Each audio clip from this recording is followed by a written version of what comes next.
My parents canceled my 18th birthday party because my older brother, Christopher, felt overshadowed by my milestone.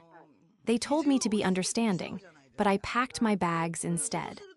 1 year later, my success triggered a meltdown that exposed their golden child as a fraud. Before we begin today's story, we have an urgent announcement. Due to technical issues, this channel is shutting down. But don't worry, the stories continue. Please subscribe to our new channel, Daily Drip Stories. You can find the link in the video description, the pinned comment, and the collaboration tag on this video. Make sure to switch over now so you don't miss out. Thank you for your support.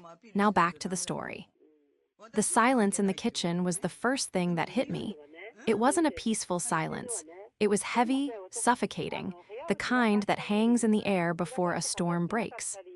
I stood in the doorway, my hand still resting on the cool metal of the doorknob, staring at the empty table. It was May 12th, my 18th birthday. For months, my mother, Valentina, had promised me a dinner. Just a dinner. Nothing extravagant, no grand hall or DJ, just a meal with family and perhaps a cake that wasn't bought from the clearance rack at the gas station. We had discussed it in detail. I wanted lasagna, her special recipe, and a vanilla cake with strawberries. I had spent the last week daydreaming about it, using the thought of that warm, cheesy pasta to get me through my final exams. But as I walked into the kitchen at 5:00 p.m., expecting to smell simmering tomato sauce and garlic, I smelled nothing. The air was stale, smelling faintly of the burnt toast Christopher had likely made at noon. The counters were bare. The stove was cold. Sitting at the table were my parents, Roman and Valentina. They were drinking coffee, their faces etched with a grim seriousness that usually accompanied a funeral announcement or a tax audit. "Mom, Dad?" I asked, my voice trembling slightly. I dropped my backpack on the floor, the heavy thud echoing in the quiet room. Is everything okay?" Valentina looked up, her eyes rimmed with red, as if she had been crying. Roman just stared into his mug, refusing to meet my gaze. "Gabriella," my mother started, her voice a hushed whisper. "Please keep your voice down." My stomach dropped. What happened? Is it Grandma? No, Roman said, finally looking up. He looked exhausted, burdened by the weight of the world. "It's Christopher." I froze, of course. It was always Christopher. My older brother, 22 years old, perfectly healthy, and yet somehow the most fragile creature on God's green earth. "What did he do this time?" I asked, the concern instantly evaporating, replaced by a cold, familiar dread. "Did he crash the car again? Did he lose his phone?" "He's in a very dark place, Gabriella," Valentina said, her tone sharp, warning me to tread carefully. "He's been in his room all day. He realized that today is your birthday." I blinked, confused. "Yes, it is. That's usually how calendars work." "Don't be sarcastic," Roman snapped. "Your brother is going through a crisis. He feels stagnant. He told us this morning that seeing you turn 18, becoming an adult, makes him feel like a failure. He feels like time is passing him by while he's still finding himself. He's very sensitive right now." I waited for the punchline. I waited for them to say, "So we need to be extra nice to him during your party." "Okay," I said slowly. "So, is he coming down for dinner, or should we just save him a plate?" Valentina took a deep breath, reaching across the table to touch Roman's hand for support. "Gabriella, honey, we can't have the dinner." The world seemed to tilt slightly on its axis. "What?" "We can't celebrate tonight," she said, her voice gaining a little more strength now that the Band-Aid was ripped off. "Christopher is devastated. If we make a big fuss about you, cooking a special meal, lighting candles, singing, it's just going to rub salt in his wounds. It would be cruel to flaunt your milestone when he's feeling so low." I stared at her. I looked at my father, who nodded in solemn agreement. "So," I whispered, my voice barely audible, "because Christopher is jealous that I'm growing up, I don't get a birthday." "It's not jealousy," Roman corrected me, his voice stern. "It's depression. It's existential dread. You wouldn't understand, you've always had things come easily to you. We just need to keep the house quiet tonight. We ordered pizza. We can eat it in the living room and watch a movie he likes, just to cheer him up. Pizza, I repeated, and a movie he likes on my birthday. It's just a day, Gabriella, Valentina said, waving her hand dismissively. You're an adult now. Part of being an adult is making sacrifices for family. We can do something for you later. Maybe next month, when Christopher is feeling more stable. I looked at the empty stove. I looked at tea. Two people who had brought me into this world, who were currently looking at me not with love, but with annoyance that I was making this difficult for them. Something inside me, a thin, taut wire that had been stretching for 18 years, finally snapped. It wasn't a loud snap. It was quiet, final, and irreversible. I see, I said. My voice was calm, unnervingly calm. You're right, I am an adult now. Good, Roman sighed, relieved. I knew you'd understand. Go wash up. The pizza will be here in 20 minutes. And please, don't mention your birthday to Christopher. It might set him off. I turned around and picked up my backpack. I didn't scream. I didn't cry. The betrayal I felt wasn't a hot fire. It was absolute zero. It froze my heart instantly. The pizza won't be necessary, I said, heading for the stairs. Where are you going? Valentina called out. To my room, I replied, to be an adult. The betrayal was worse than the neglect I was used to. But this active erasure of my existence to soothe the ego of a grown man, this was a declaration of war. My room was the only sanctuary I had ever known in that house. It was small, the smallest bedroom, tucked away at the end of the hall, but I had made it mine. The walls were covered in sketches, designs for jewelry, intricate patterns of silver and gold that I had been drawing since I was 12. I didn't sit on my bed to cry. I didn't throw myself onto the pillows and sob into the duvet. I didn't have time for that. I pulled my large suitcase from the top of the closet. It was dusty. We rarely went on vacations because Christopher didn't like traveling. He said planes gave him anxiety and long car rides made him carsick. So, we stayed home. Always. I opened the suitcase on the bed and began to pack. I moved with mechanical efficiency. Clothes first. Jeans, sweaters, t-shirts. I didn't take everything, just the things I actually wore, the things I had bought with money earned from babysitting and tutoring. Next came my sketchbook. That was non-negotiable. Then my small toolkit, pliers, wire cutters, a small hammer. These were my real lifeline. My hands were shaking, but not from fear. They were shaking from a potent cocktail of adrenaline and rage. I could hear the muffled sounds of the TV downstairs. They had turned it on. I heard the familiar theme song of a sitcom Christopher had watched 1,000 times. They were down there, waiting for the pizza, likely relieved that the Gabriella problem had been handled so smoothly. I grabbed my laptop and my charger. I looked around the room one last time. I saw the photo of us from 5 years ago on my dresser. We looked like a normal family. I picked it up, looked at Christopher's smug grin, and placed it face down on the wood. Then I took out my phone. I had one call to make. Hello, the voice on the other end was sharp, professional, but softened instantly when she saw the caller ID. Gabriella? Happy birthday, sweetheart. I was just about to call you. Are you having a nice dinner? Aunt Margaret, I said, keeping my voice steady. Can you come pick me up? There was a pause. Aunt Margaret was my father's sister, but she was nothing like him. She was a firecracker, a woman who had built her own real estate firm from the ground up. She had always been the black sheep because she refused to coddle Roman, and she certainly refused to worship Christopher. Where are you? She asked, her tone shifting from celebratory to alert. I'm at home, I'm packing. I'm leaving Aunt Margaret tonight. Did he hit you? Her voice dropped an octave. No, nothing like that. They canceled my birthday because Christopher was sad. They're downstairs watching TV and eating pizza, and they told me not to mention that it's my birthday so I don't upset him. A string of curses that would have made a sailor blush came through the receiver. I'm 10 minutes away. Be on the curb. Thank you. Don't thank me, kid. Just be ready. I hung up, I zipped the suitcase. It was heavy, but I didn't care. I hauled it off the bed and dragged it to the door. When I reached the bottom of the stairs, the smell of pepperoni pizza filled the hallway. It made me nauseous. I walked past the living room archway. Roman saw me first.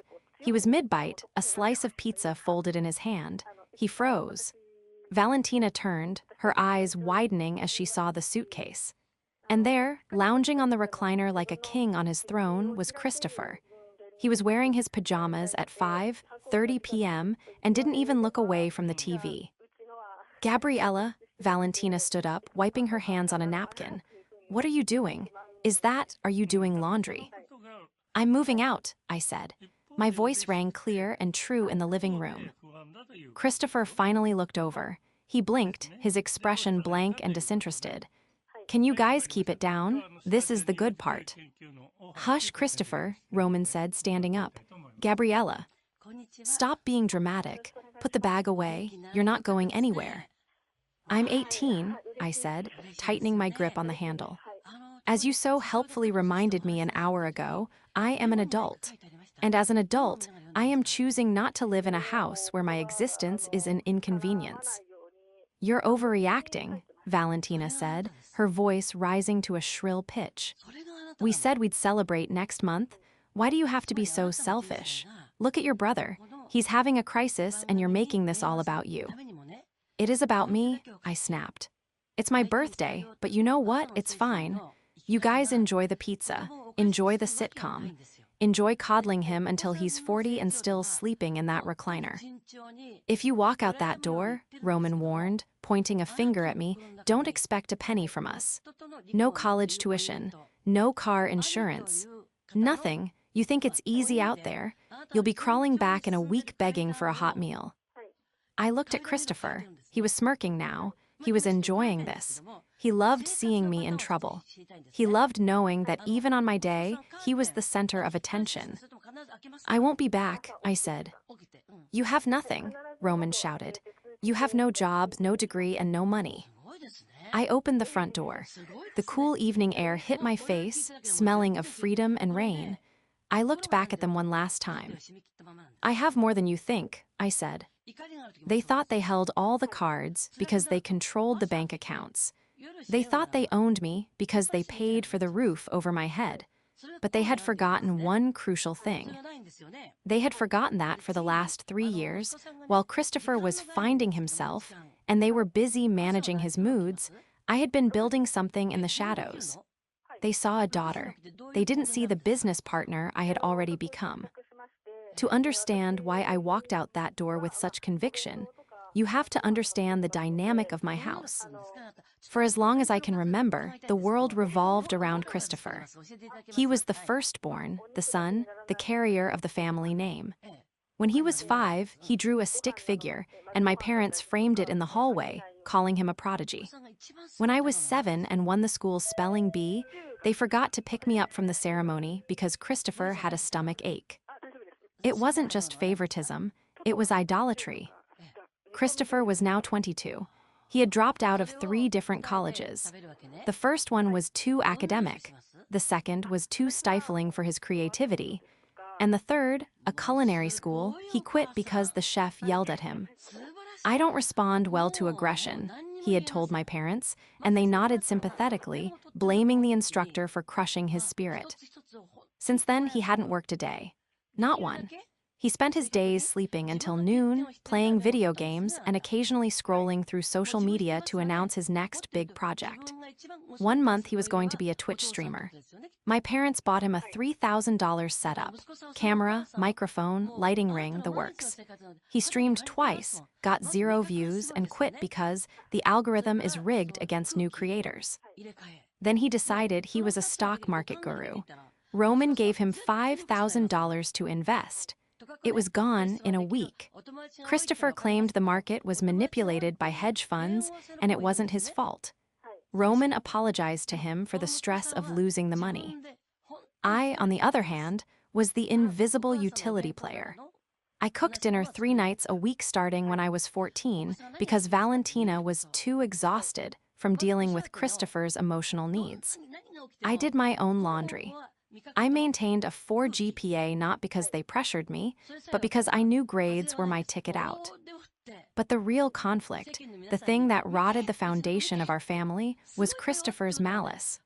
It wasn't enough that he was lazy, he needed me to be less. If I came home with an A on a test, Christopher would loudly wonder why school standards were dropping so low. If I wore a new dress I bought with my own money, he would ask if I had gained weight, prompting Valentina to suggest I go on a diet just to be healthy. He was a master of the subtle dig, the passive-aggressive comment designed to chip away at my self-esteem. He was a vampire, feeding on the attention of my parents and the misery he could inflict on me. Standing on the curb that night, watching Aunt Margot's sleek black SUV pull up, I replayed the last conversation I'd had with Christopher alone. It was 2 days before my birthday. I was in the kitchen, sketching a design for a custom pendant, a commissioned piece from a client I had met online. I had been selling my jewelry on Etsy and Instagram for 2 years under a pseudonym. I was making decent money, enough to stash away in a savings account my parents didn't know about. Christopher had walked in, scratching his stomach, looking for a soda. He saw the sketch. "Still drawing those L. It'll doodles," he sneered, grabbing a Coke from the fridge. "It's a design," I said, covering the paper. "It's cute," he said, popping the tab. "Maybe one day you can sell them at a flea market or something, make a few bucks for candy." He leaned in, his breath smelling of stale chips. "You know, Dad was talking about my business idea yesterday. He thinks I have real executive potential. He's thinking of liquidating some of his retirement fund to help me launch my brand." "What brand?" I asked, unable to stop myself. "You don't do anything." His eyes narrowed. They were cold, empty eyes. "I have vision, Gabriella. That's something you'll never understand with your little drawings. You're a worker bee, I'm a king, and kings require capital." He took a long swig of the soda, staring me down. "Just remember, everything you have, this house, the food, the clothes, it's because Mom and Dad are generous. But don't think for a second you're equal to me. You're just here." That was Christopher. He didn't just want to succeed, he wanted to ensure I knew my place was beneath him. He was polished on the outside when he needed to be, charming to extended family, smiling in Christmas cards. But inside, he was a hollow shell filled with envy and entitlement. As I threw my suitcase into the back of Aunt Margot's car, I looked back at the house. The blue light of the television flickered in the living room window. They were in there, safe in their delusion. "You okay, kid?" Aunt Margot asked, putting the car in gear. "No," I said, buckling my seatbelt, "but I will be."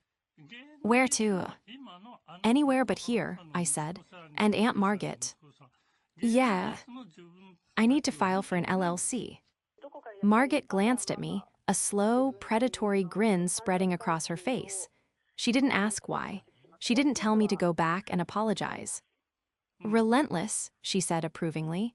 "That's my girl. Let's go get some real food. I know a steakhouse that doesn't care if you're under 21. As we drove away, I didn't look back. I left the golden child and his enablers to their pizza. They thought they had punished me. They thought they had put me in my place. But all they had done was cut the anchor that was holding me down. The first morning at Aunt Margot's house was disorienting. I woke up expecting to see the peeling beige wallpaper of my small room and hear the heavy footsteps of my father pacing the hallway, worrying about bills. Instead, I opened my eyes to sunlight streaming through sheer white curtains and the smell of fresh coffee. Real coffee, not the instant sludge my parents drank to save money. I sat up, panic flaring in my chest for a split second. I left. I actually left. Then the relief washed over me. It was a physical sensation, like a heavy coat sliding off my shoulders. I was free. I went downstairs to find Aunt Margot in her sunroom, surrounded by blueprints and legal pads. She looked up over her reading glasses, a sharp, assessing look in her eyes. "You sleep well?" she asked.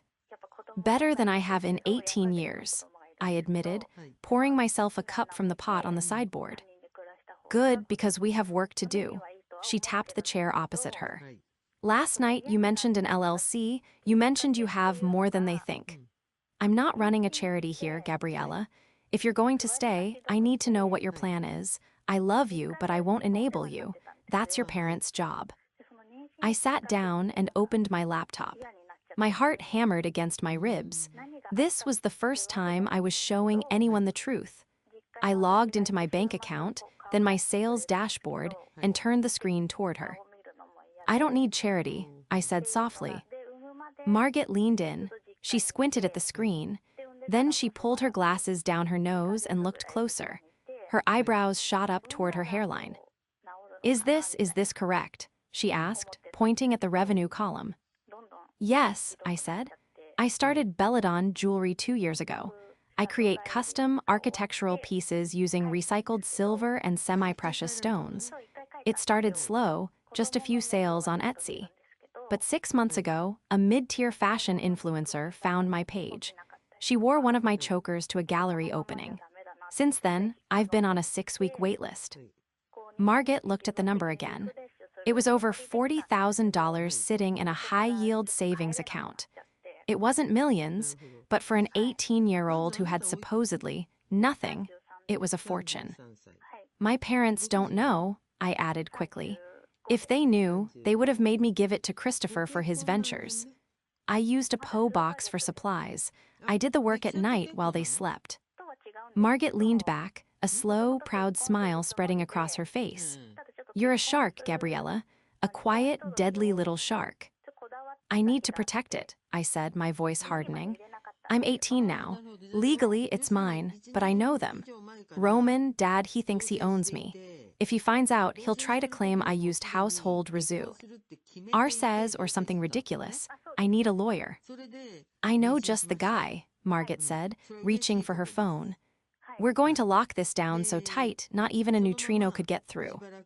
2 days later, I was sitting in a glass-walled office in downtown, shaking hands with Mr. Henderson, a corporate attorney who looked like he ate nails for breakfast. We filed the paperwork for the LLC. We trademarked the name. But then, Henderson asked a question that shifted the ground beneath me. Gabriella, given the volatile nature of your departure and your brother's history of financial instability, we should run a full credit check on you, just to ensure your parents haven't used your identity for anything. I felt a cold knot in my stomach.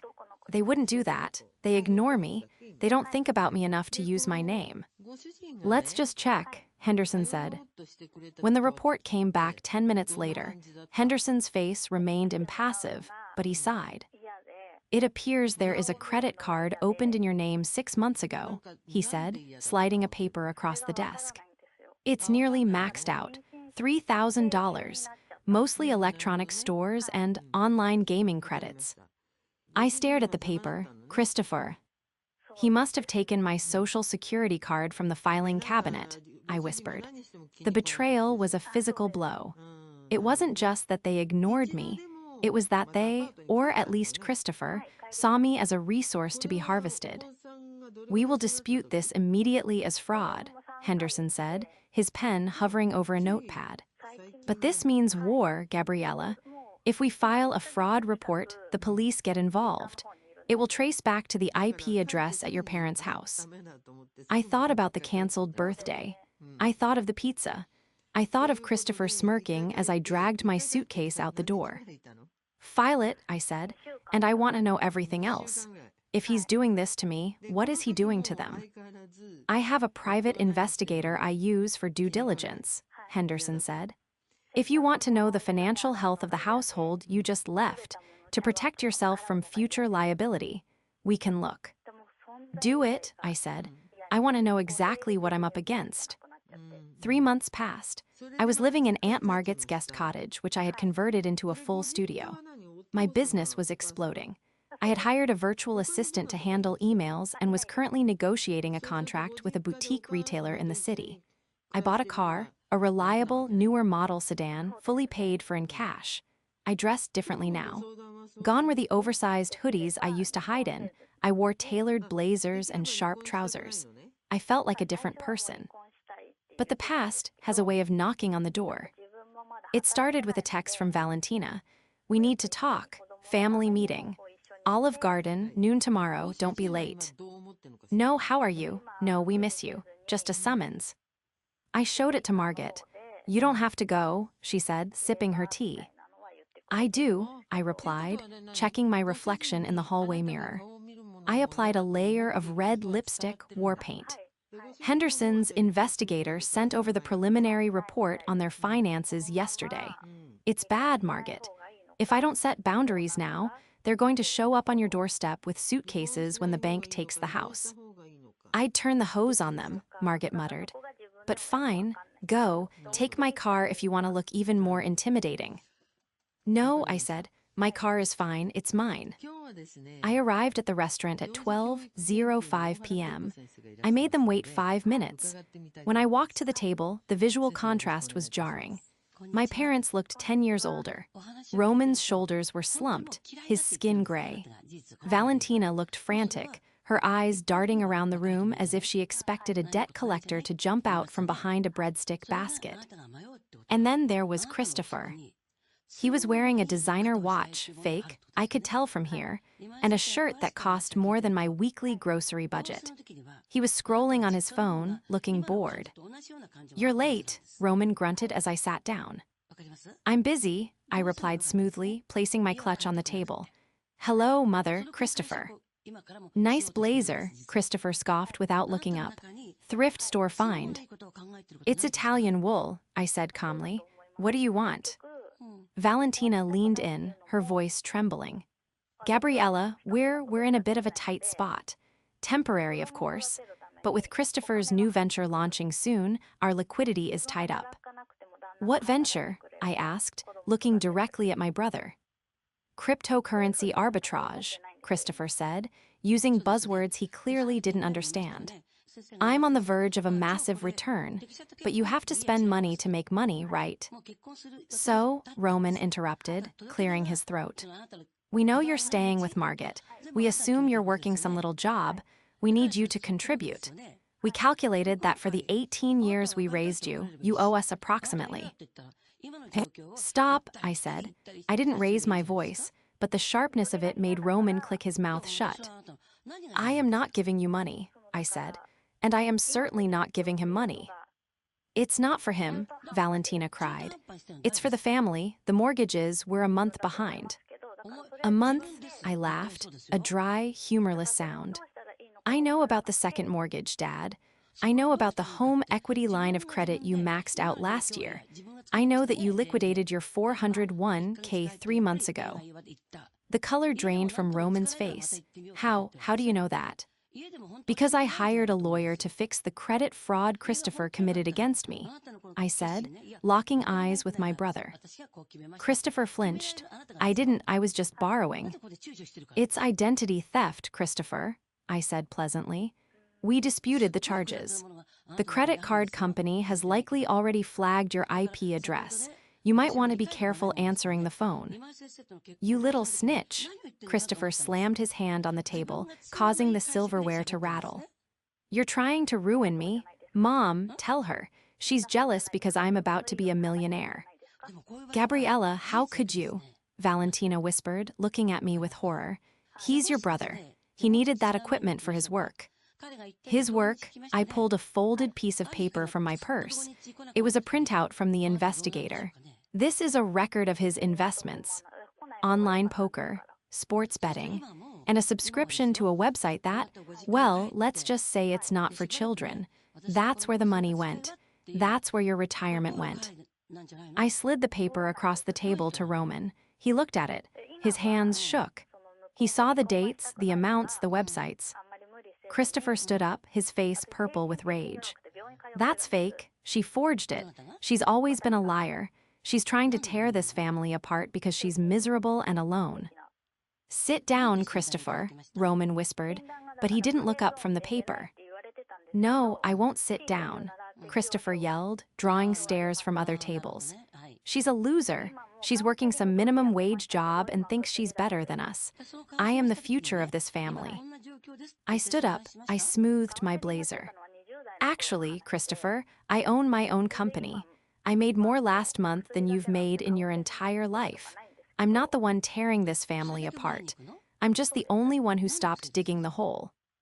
I looked at my parents. I'm not giving you a dime.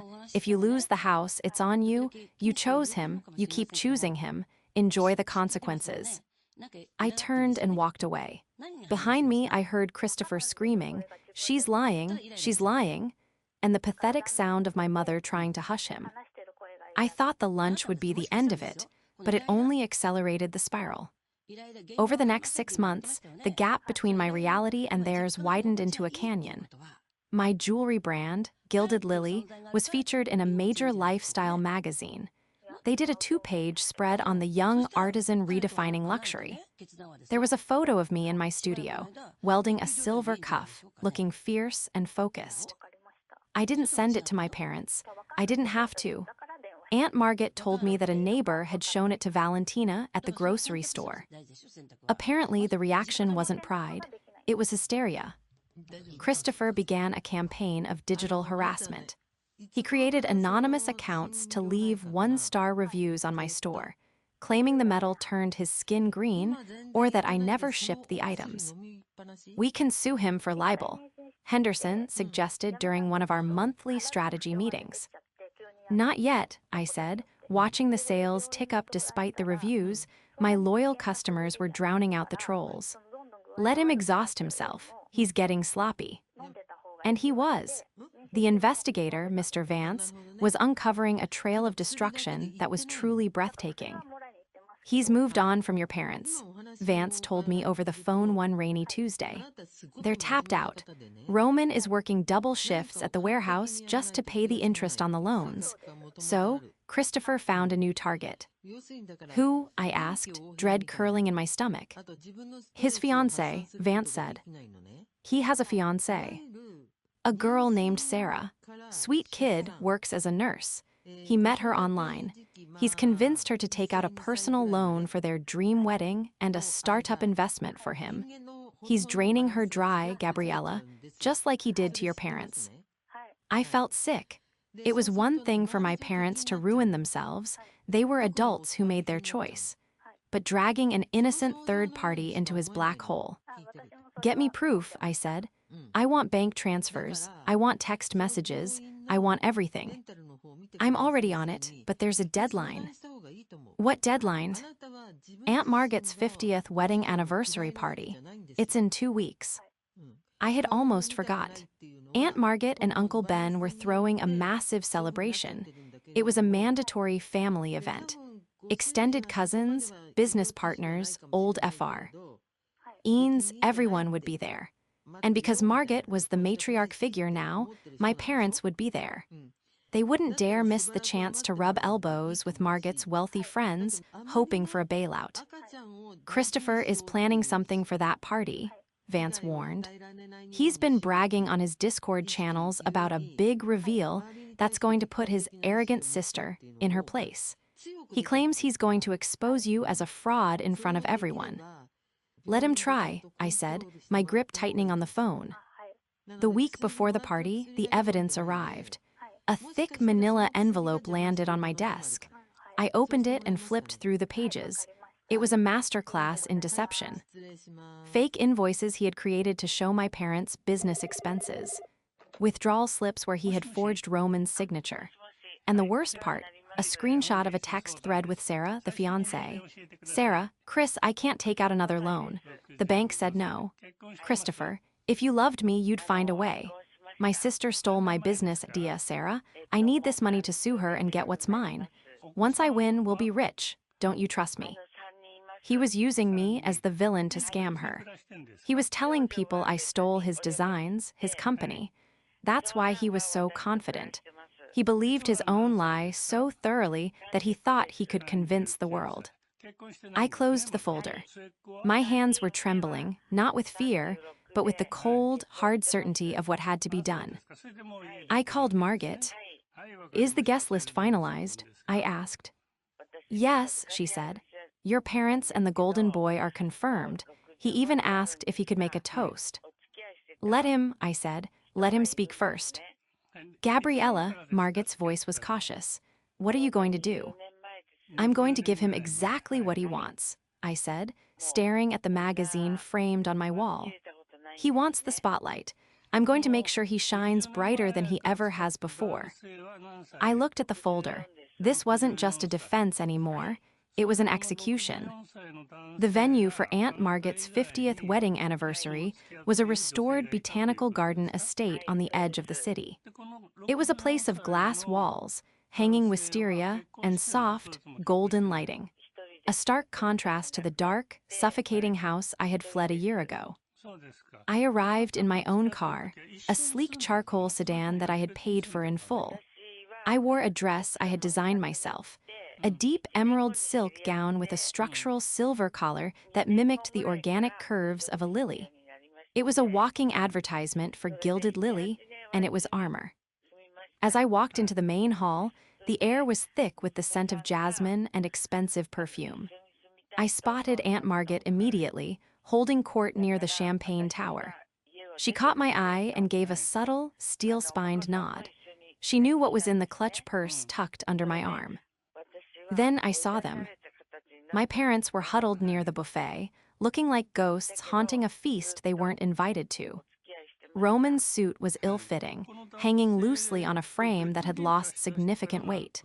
Valentina wore a dress that was 10 years out of style, her face pinched with anxiety. They were trying to project an air of dignity, but they radiated desperation. And there was Christopher. He was standing by the bar, talking loudly to a group of Aunt Margot's business associates. He wore a white tuxedo jacket that was a size too tight, likely rented. He was gesturing wildly, his face flushed. I could see the guests politely trying to back away, but he kept closing the distance, trapping them in his orbit. I took a breath and walked toward the family table. Gabriella, Valentina hissed as I approached. She didn't hug me, she didn't say hello. She just scanned my dress with greedy, resentful eyes. You look expensive. I'm doing well, I said simply. Hello, Dad. Roman grunted, refusing to look at me. You have a lot of nerve showing up here after ignoring our calls. We're family, Gabriella. Family helps each other.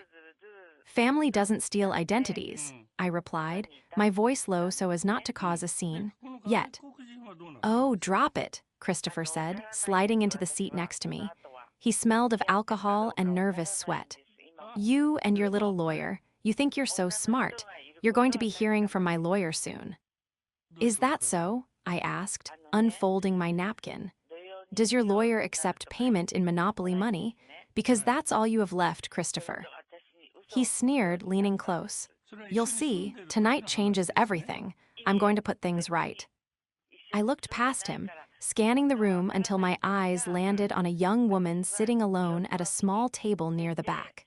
She looked terrified, clutching her purse with white knuckles. It was Sarah. I had sent her an invitation via social media 3 days ago, telling her that if she wanted the truth about her fiancé's finances, she should come. Christopher didn't know she was there. The dinner commenced, speech. Were made. Uncle Ben gave a tearful tribute to Margot. The atmosphere was warm, celebratory. Then Christopher stood up. He wasn't on the schedule. He tapped his glass with a fork, the sharp ding-ding-ding cutting through the laughter. Excuse me, everyone, he shouted. The room went quiet. Aunt Margot stiffened, her eyes locking onto mine. I'd like to say a few words, Christopher announced, swaying slightly. For my Aunt Margot, but also to clear the air about something. He walked to the center of the room, grabbing the microphone from the stand. You all know me, he began, flashing a charming, lopsided smile that didn't reach his dead eyes. I'm Christopher, the creative visionary of the family, and sitting right there, he pointed a shaking finger at me, is my little sister, Gabriella. Every head turned toward me. I didn't flinch. I sat perfectly still, my hands folded in my lap.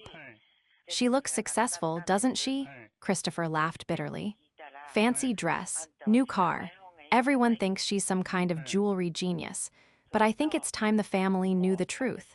It's time you all knew that Gilded Lily is a fraud. A murmur rippled through the room. Roman and Valentina looked up, their eyes widening with a mix of horror and hope. Hope that perhaps he was right, that they could reclaim the power. "She stole my designs," Christopher shouted, his voice cracking. "Years ago, I drew those sketches. I came up with the concept of organic architectural jewelry. She used to go through my trash, steal my notebooks, and now she's selling my genius and cutting me out of the profits." "That's not true," Aunt Margaret said, standing up. "Christopher, sit down." "No," Christopher yelled, pacing the floor. "I'm the victim here. She abandoned our parents. She left them to rot while she got rich off my intellectual property. She's a thief, a liar, and I demand that she admits it right now." He turned to me, his face twisted into a mask of pure hatred. "Admit it, Gabriella. Tell them you're a nothing without me." The silence that followed was deafening. It was the kind of silence that precedes an execution. I stood up slowly. I picked up my clutch. I walked to the center of the room, stopping 3 feet from him.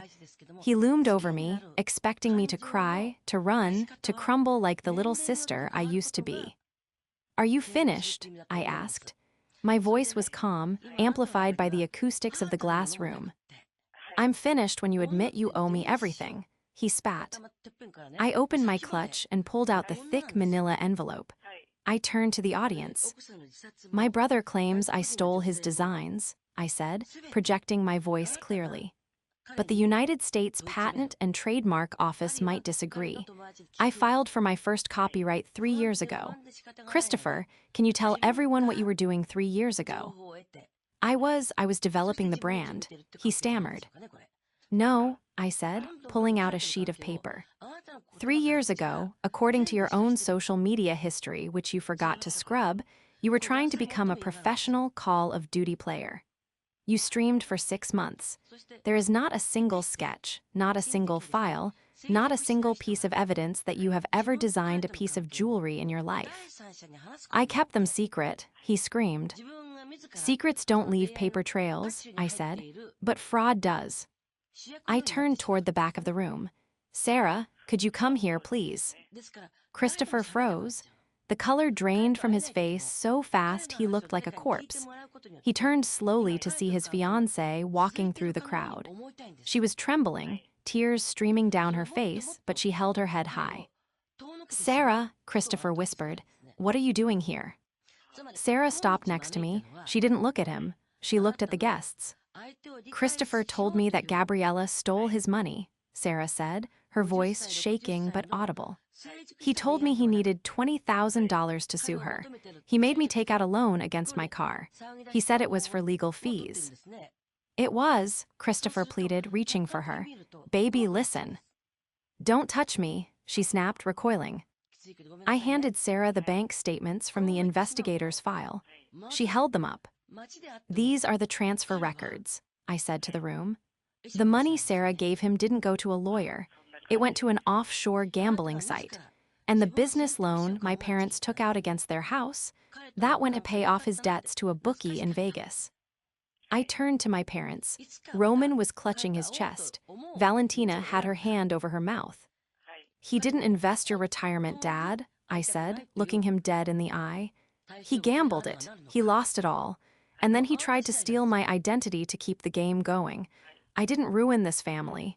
He did, and you let him." Christopher looked around the room. He saw the disgust on the faces of the guests. He saw the cold fury in Aunt Margaret's eyes. He saw the end of his world. "You bay. Asterisk," he screamed, lunging at me. But he never reached me. 2 of the venue's security guards, who Aunt Margaret had wisely placed on standby, stepped out of the shadows. They grabbed him by the arms before he could take a second step. "Get off me," he thrashed, kicking and screaming like a toddler. "She's lying. It's a conspiracy. Mom, Dad, help me." Roman and Valentina didn't move. They sat frozen, staring at the son they had worshipped, seeing him for the first time as the monster they had created. "Get him out of here," Aunt Margaret ordered, her voice like ice. As they dragged him away, kicking and screaming obscenities, the room remained silent. I looked at Sarah. I put a hand on her shoulder. "I'm so sorry," she whispered. It's over now, I said. And for the first time in my life, I truly believed it. The fallout was swift, brutal, and absolute. Aunt Margaret didn't just kick Christopher out of the party. She pressed charges for the disturbance. That arrest opened the floodgates. When the police looked into his background, combined with the fraud report Henderson and I had filed, the dominoes began to fall. Christopher was charged with multiple counts of identity theft, wire fraud, and grand larceny. Because the amount he had stolen from Sarah and my parents exceeded a certain threshold, it wasn't a slap on the wrist. He was looking at real time. My parents' reaction to his arrest was the final nail in the coffin of our relationship. 2 days after the party, I was in my studio, working on a new commission, a phoenix rising from ashes, fittingly, when my phone rang. It was Roman. I debated not answering, but I needed closure. "Hello," I said. "How could you?" His voice was raspy, broken. "He's in jail, Gabriella. Your brother is in a cell." "He committed crimes, Dad. He stole from you. He stole from me. He stole from Sarah." "He has a disease," Roman shouted, the old anger flaring up. "He needed help. He didn't need his sister destroying him in front of the whole city. Do you know how humiliated we are? We can't show our faces at the club. The bank is calling every hour about the house." "You're worried about the club?" I asked, incredulous. "You lost your home because of him, and you're blaming me for exposing it." "We could have fixed it," he insisted. "If you had just given us the money, we could have paid the debts, gotten him therapy, we could have been a family." I closed my eyes. There it was. The delusion ran so deep it was terminal. They would never see me as a daughter. They would only ever see me as a resource that failed to serve its purpose. "I'm blocking this number, Dad," I said.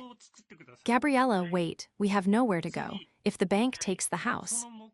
"You're adults," I said, echoing the words they had said to me on my 18th birthday.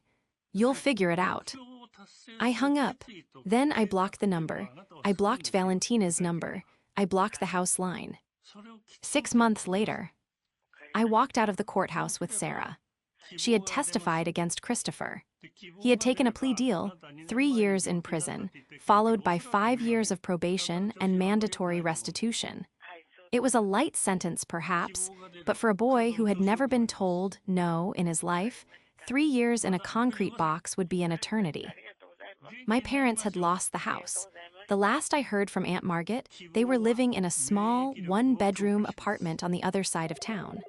Roman was working as a greeter at a hardware store. Valentina was cleaning houses. They were miserable, they were bitter, and they were alone. They had reached out to Aunt Margaret for money, but she had given them a simple choice. Acknowledge what you did to Gabriella, apologize to her, and I might help. They refused. They still maintained that I was the villain who destroyed their promising son. I stood on the courthouse steps, the autumn sun warming my face. Sarah turned to me. She looked healthier, happier. She had started nursing school again. "Thank you," she said, "for saving me." "We saved each other," I smiled. I walked to my car. Aunt Margaret was waiting in the passenger seat. She had a bottle of sparkling cider and 2 plastic flutes. "To justice?" she asked, popping the cork. "To freedom," I corrected her. I drove us back to the studio. Gilded Lily was expanding. I had just signed a lease on a storefront in the arts district.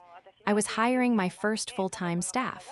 My life was full, vibrant, and entirely my own. I thought about the girl who had walked out of that house with a suitcase and a broken heart. I wished I could go back and tell her that it wouldn't just be okay, it would be magnificent. I had lost a brother and parents who never truly loved me. But I had found a family in Aunt Margaret, in Sarah, in the community I had built. I had found my voice. And most importantly, on that dark night when they tried to erase my existence, I had found myself.